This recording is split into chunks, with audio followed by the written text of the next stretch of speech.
Hello friends, இன்றைக்கி இஞ்சி புளி செய்ய போகிறோம். அதுக்கு தான் அடுப்பில் மண் சட்டி வச்சுருக்கேன். இப்போ கடுகு வெந்தயம் வறுத்து எடுத்துக்கலாம்.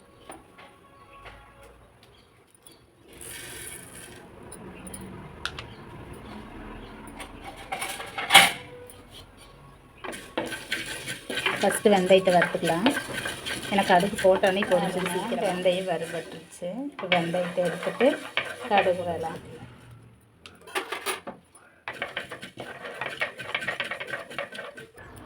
கடுகு பொரிஞ்சிருச்சு. கடுகு எடுத்துக்கலாம். பாருங்க, படப்படம் வெடிக்குது.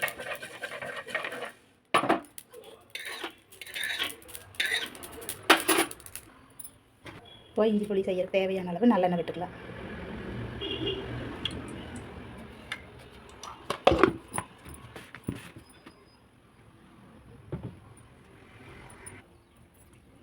எண்ணெய் காஞ்சிருச்சு.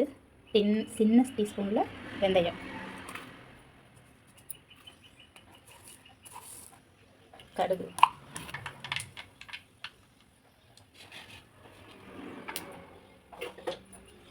காஞ்ச மிளகா ஒரு 4,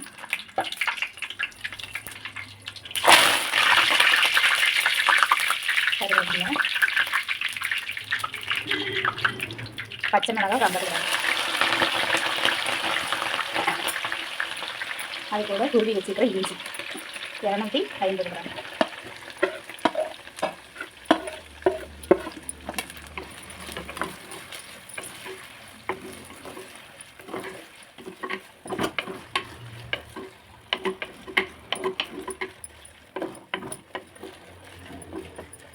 அடுப்பு சிம்மில் வச்சு இது நல்லா பொன்னரம் ஆகிற வரைக்கும் இப்படியே எண்ணெயிலே வதக்கிட்டு எடுக்கணும்.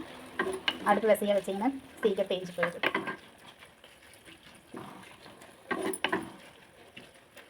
இது நல்லெண்ணெயில் செஞ்சோம்னா தான் அவ்வளோ நல்லா இருக்குது. இஞ்சி புளி இது பொன்னரமாக வதங்கிட்டு பாருங்க, நல்லா பொன்னரமாக வந்துடுச்சு. இது கூட புளி சேர்த்துக்கணும். புளி அலசிட்டு சுடுதண்ணீர் நனைய வச்சு கரைச்சி எடுத்து வச்சுருக்கிறேன். புளி சேர்த்துக்கலாம். 100 கிராம் புளி சேர்க்குறேன்.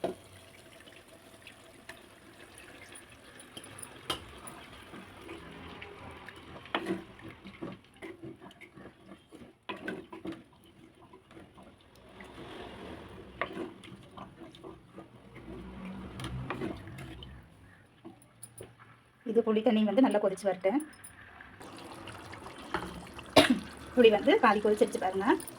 இந்த நிலையில் பொடி பண்ண ஒரு 80 கிராம் வெள்ளத்தை தட்டி வச்சுருக்கேன். வெள்ளம் சேர்த்துக்கோங்க. வெள்ளம் சேர்த்துட்டு நல்லா கலக்கி விட்டுக்கலாம்.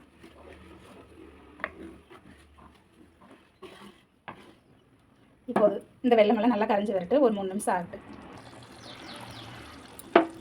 பாருங்க, நல்லா கொதிச்சிது. இப்போ இது கூட கலர் ஃபஸ்ட்டு நம்ம மிளகாத்தூள் சேர்த்துக்கிறோம்.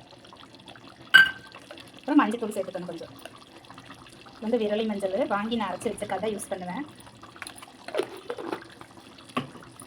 கலந்து விட்டுக்கலாம்.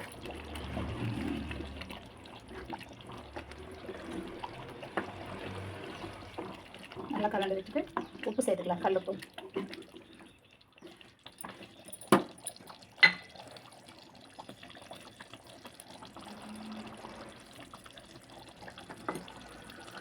நல்லா வாசனையாக வருதுங்க. மாமா தூக்குது. நம்ம இந்த இஞ்சி புளி செய்யறதுக்கு நல்ல செக்கிலாட்டின நல்லெண்ணெய் ஊற்றி செஞ்சோம்னா அந்த இஞ்சி காரம், சூடு, பச்சை மிளகாய் காரம், இது எல்லாத்துக்கும் அந்த நல்லெண்ணெய் நமக்கு குளிர்ச்சியை கொடுக்கும். உடம்புக்கு வல்லதையும் கொடுக்கணும் நல்லெண்ணெய். அதனால் நம்ம நல்லெண்ணெய் சேர்த்தி பண்ணால் அந்த சூட்டுக்கு காரத்துக்கெல்லாம் நல்லெண்ணெய் ரொம்ப நல்லது உடம்புக்கு. தயிர் சாதத்தோட தொட்டுக்கலாம், புளி சாதத்துக்கு போட்டுக்கலாம். நேராச்சு மாவு மட்டும்தான் இருக்குது, தோசை ஊற்றுனா டக்குன்னு 2 தோசைக்கு போட்டு சாப்பிட்டுக்கலாம். இப்போ இது நல்லா கொதிச்சு இந்த எண்ணெய் பிரிஞ்சு வரட்டு. அதுக்கப்புறம் நம்ம கடுகு வெந்தயம் பொடி சேர்த்துக்கலாம். கட்டி பெருங்காயம் எண்ணெயில் பொரிச்சு வச்சுருக்கிறேன். இது சேர்த்துக்கலாம்.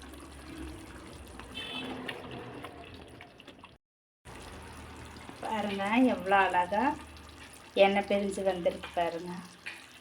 ரெடி ஆயிடுச்சு இஞ்சி புளி. இப்போ இது கூட கடுகு வெந்தயம் பொடி போட்டுக்கலாம். சின்ன டீஸ்பூனில் 3 டீஸ்பூன் போடுறேன் நான். கம்ம வாசனை அழுகுது. அவ்வளோதான், ரெடி ஆகிடுச்சு இஞ்சி புளி.